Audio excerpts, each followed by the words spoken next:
The last episode left you with a promise. That you did not come from nothing. That you came from everything. That everything is being restored. And then you woke up this morning, and you turned on the news. And what you saw did not look like restoration. It looked like the opposite. New laws pulling books off library shelves. The survival briefing still happening tonight in black households across America, not in 1955, tonight. A vote at the United Nations where the nations that built the machine could not bring themselves to say out loud what everyone in that chamber already knew. The wound is not closing. If anything, it appears to be getting deeper. And it is not just the books. Pay attention to who is buying the microphone and what they are saying into it. In the span of 12 months, December 2024 to November 2025, more than half of all news site visits in America went to outlets controlled by 7 families or corporate entities. CBS is now being remade in the image of the current administration. MSNBC gutted its progressive anchors, every one of them a person of color, and rebranded. The Washington Post laid off 300 newsroom employees. The Baltimore Sun was purchased by the chairman of Sinclair Broadcast Group, the same operation that forces local TV anchors across 40% of American households to read scripted conservative content. Twitter is now a platform that takes credit for winning elections. TikTok is being handed to a tech billionaire's company, whose son just bought CBS. And as of this month, a member of the family that controls the largest right-wing media empire in the world has purchased New York magazine Vox and one of the largest podcast networks in America. Think of it, the same hand, reaching for every microphone at once, not to go silent, to speak, to decide what 40% of America hears when they turn on their local news, to decide what trends and what disappears, to decide whose story gets told and whose gets buried. This is not a conspiracy. It is a real-time project executing in front of our eyes and ears. Documented, funded, operating in plain sight. The suppression is one edge of it. The propaganda is the other. You need to listen to this carefully. The only question worth asking is the same question this system has always forced. Whose version of reality will you be buying into? Will it be a conscious decision? But here is what Jesus said about that. Not as comfort language, not as a sermon, but as the most precise economic analysis ever delivered in human history. Matthew 16:26. What is a man profited if he shall gain the whole world and lose his own soul? That is the transaction. That is what every iteration of the system is, from the first ship to the algorithm running right now, has always been. Temporal gain, eternal cost, prestige, money, power, exclusive to them alone. And the acceleration you are watching on the news right now is not evidence that the promise failed. Pay close attention. This is what happens when a system built on that trade feels like when the clock is running out. They are not doubling down because they are winning. They are doubling down because something is ending, and they can feel it, even if they cannot name what they feel. And here is what that trade has always required. Not just the ships, not just the law, not just the algorithm. Those are the instruments. What the trade requires, what it has always required to justify itself, to sustain itself, to look at itself in the mirror and keep going, is the belief that the people being traded against are worth less, that their suffering is acceptable, that their wound does not need to close because it was never a wound that mattered in the first place. And that belief is not incidental to the system. It is the system. Remove it and the whole transaction collapses, because you cannot enslave a person you fully recognize as a person. You cannot redline a neighborhood you fully recognize as a community. You cannot run a highway through a thriving city you fully recognize as a civilization. You have to look at what is there and decide it is less than. That decision is not made once. It is made every generation, by every actor in every uniform the system has ever worn. And it has a cost. Matthew 16:26 names the cost, and the God who watched every one of those decisions being made has kept every receipt. And the wound that belief leaves is what this episode is all about. Not the ships, not the law, not the algorithm. Those episodes have already been made. This episode is about what 400 years of being told you are less than does to a body, a mind, a spirit, to a family, to a community, to a child sitting in a classroom in 2026 who has never been told where they actually came from, to a parent sitting on the edge of a bed tonight choosing words carefully because the wrong encounter on the wrong night could end their child's life. The wound is not metaphor. It is not a political talking point. It is a medical reality, a psychological reality, a generational reality, passed from body to body through the only channel available when the healing never comes. The family, the community, the child who inherits what the parent was never allowed to heal from, because the system that caused the wound is continually ripping the scab off while the healing is supposed to happen. That is what 400 years feels like when the clock is still running, and that is what this episode is going to name, plainly, precisely, and without apology.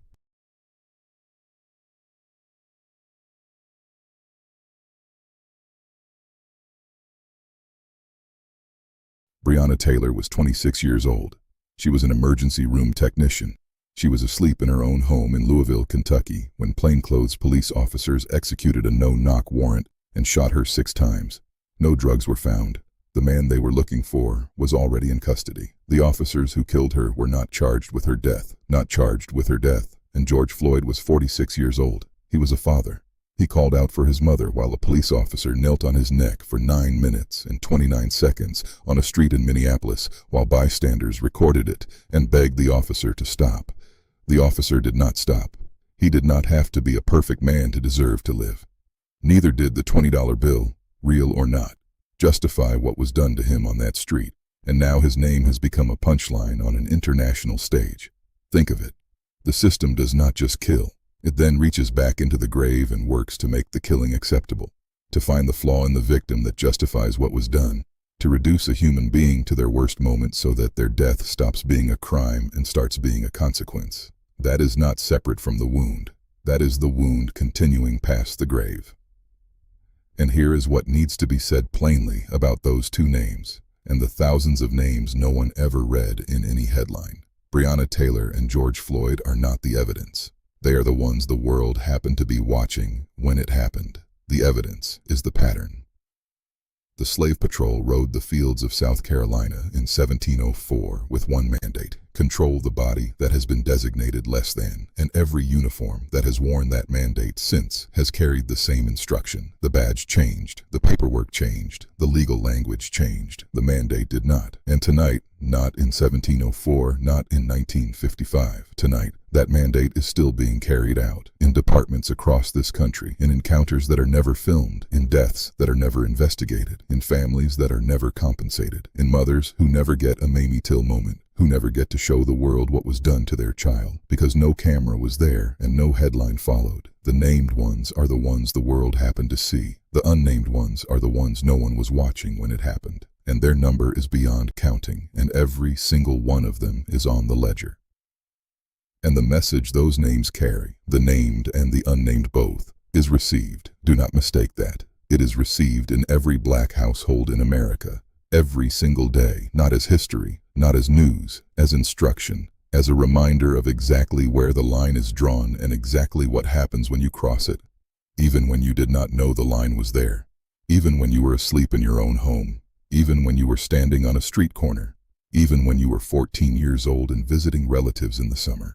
The message does not require a press conference. It does not require a verdict. It arrives on its own, through the phone screen, through the dinner table conversation, through the look that passes between a parent and a child. When a certain kind of story comes on the news, that look does not need words. Both of them already know what it means. And what it means is this: the system has never fully decided that your life carries the same protected value as the life of the person who holds the badge, signs the law, runs the algorithm, or sits in the abstaining seat at the United Nations. That is not an opinion. That is a policy. And the wound it leaves does not close. It festers. It spreads. It passes from generation to generation through the only channel available: the family, the community, the look across the dinner table that both of them already understand.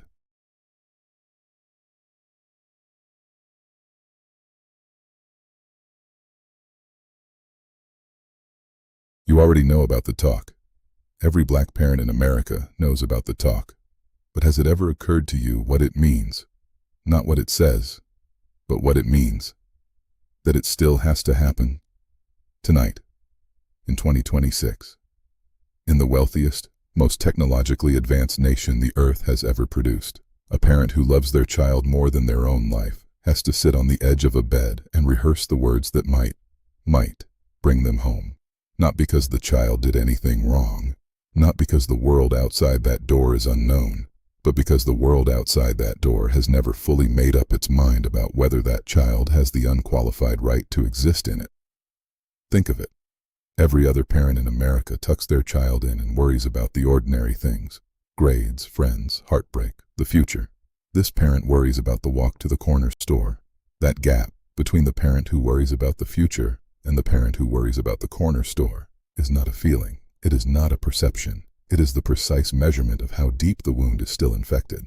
It is 400 years of the less than doctrine pressing down on a single moment at the edge of a bed, and the two words at the end of it, "come home," are the most heartbreaking instruction any parent has ever had to give, because they both already know that coming home is not guaranteed.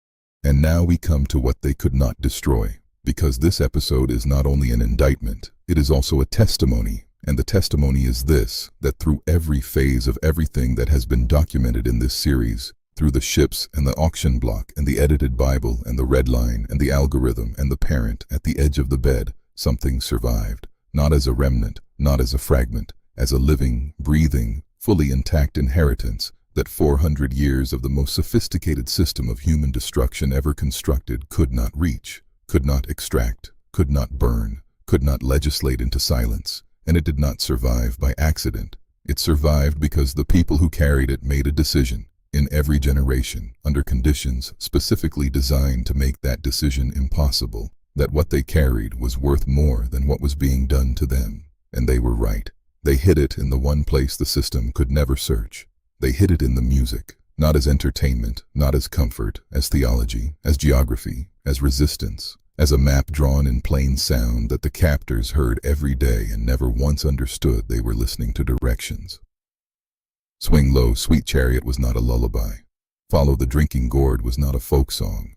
Wade in the Water was not a hymn about baptism. They were a communication system, encoded in melody, broadcast in plain sight, hiding in the one place the system never thought to look, in the worship it had forced on them. Swing Low meant a conductor was coming. The chariot was the Underground Railroad. The Drinking Gourd was the Big Dipper, the constellation that points north, and following it meant following the only navigation available to a person moving through darkness with no map and no margin for error. Wade in the water meant leave the trail and walk in the river so the dogs lose your scent. These were not metaphors, they were instructions, operational, precise, field-tested across generations by people whose lives depended on every word, meaning exactly what it was supposed to mean, and nothing the wrong ears could use against them.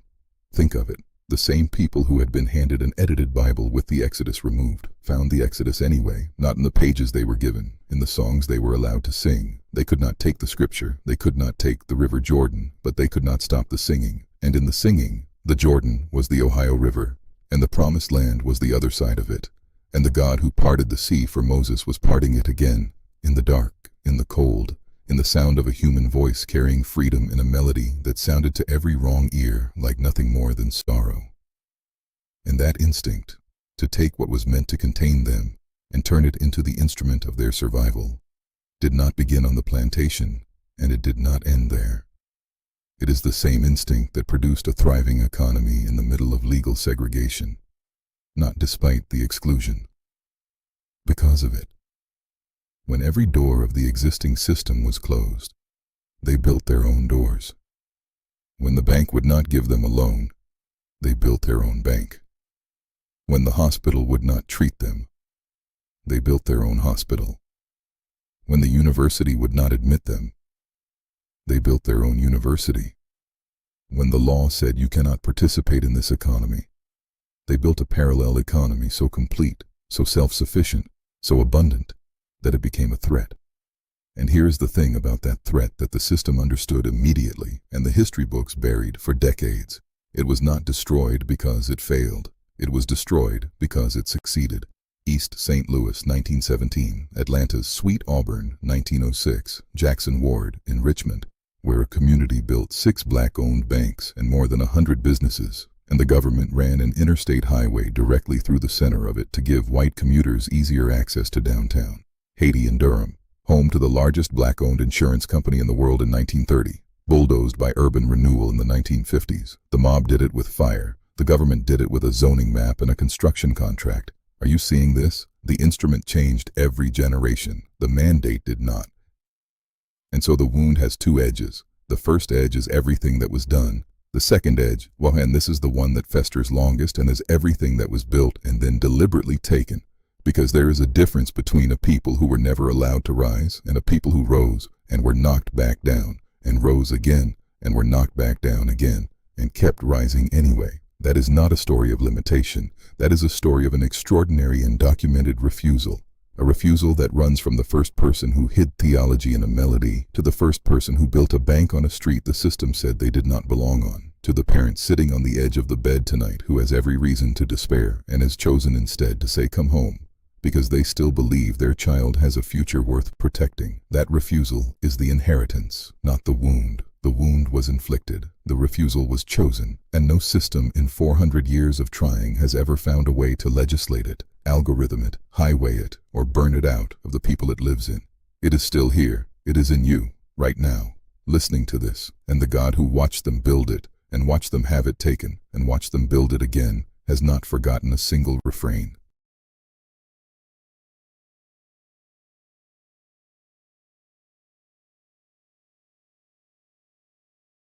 So what do you tell the 12-year-old? Not a history lesson. They have one now. Not a list of systems arrayed against them. They will feel every one of them soon enough on their own. You tell them this. You have purpose. You are a problem solver. You are the sum of what you believe and how big you can dream. You are the living evidence of the most documented refusal in human history. Every iteration of the most sophisticated system of destruction ever constructed came for what is in you, and none of them can reach it. The melody survived. The bank got rebuilt. The parent chose come home over despair. And you are here, which means whatever they build next, they have not yet built something that can touch what you are carrying. But there is something else you need to know. Something that is not in any curriculum, not in any headline, not in any conversation that the system that created the wound would ever want you to have.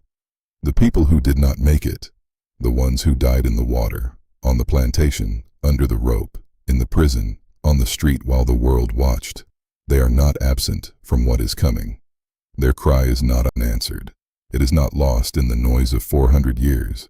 It is part of what is being heard, right now, by the one who watched every transaction, kept every receipt, and has not forgotten a single refrain.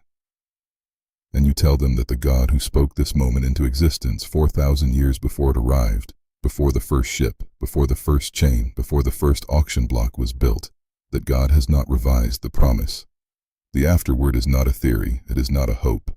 It is a covenant sealed by the only party who has never broken one. And the afterword is not coming, it is here, unfolding on a calendar that was drawn before any of this began.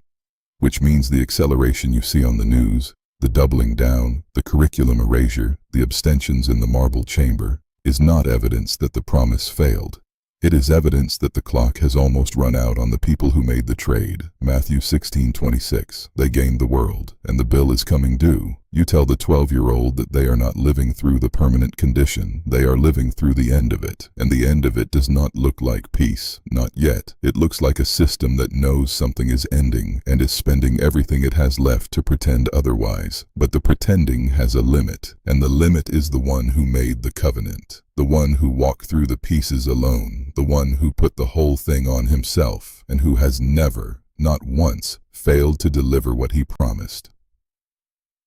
So come home, not because the world is safe, it is not safe, not yet, but because the one who is coming is making it so, and the people who carry what you carry, in their bones, in their songs, in the theology that survived the editing, in the banks that got rebuilt, in the melody that carried freedom in plain sound while the wrong ears listened and never once understood what they were hearing. Those people have always known how this story ends. The refusal was never random. It was never merely human stubbornness or survival instinct. It is the evidence, the 10 generations of documented, unbroken, undefeated refusal that the covenant required, not for God's benefit, but for the record. So that when the books are opened and the transactions are laid out and every receipt is read aloud, there will be no question about what was done, who it was done to, and what they chose to do in response. The wound is real. The infection, it is very deep, and the inheritance is also this: a people who survived everything that was specifically designed to destroy them, who hid freedom in a melody, who rebuilt what was burned, who said come home when they had every reason to say something else entirely. The wound is not the last word. It has never been the last word. And the one who kept the record, who watched every transaction, heard every song, counted every generation, and has not forgotten a single refrain, is about to speak.